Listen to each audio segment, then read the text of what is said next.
The frogs who desired a king. There were frogs living happily in a beautiful pond. They had lily pads to float on and lots of insects to eat. There was nothing to bother them. But they did not agree on everything, and sometimes there were fights. Some of the frogs thought they should have their own king, who would rule over all the frogs.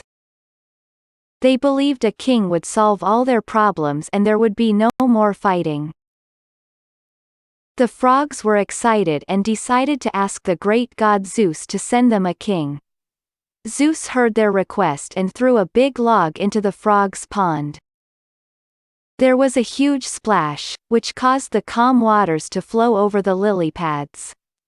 The frogs were surprised, and they all swam over to look at the log.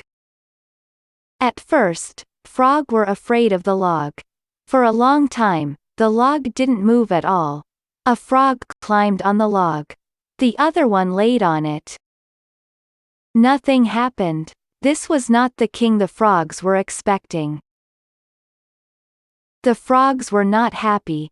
They called on their god Zeus again and asked him to send them a king who was really strong and moving. This time Zeus sent a large stork. The stork was big and strong, but unfortunately for the frogs it liked frogs for dinner.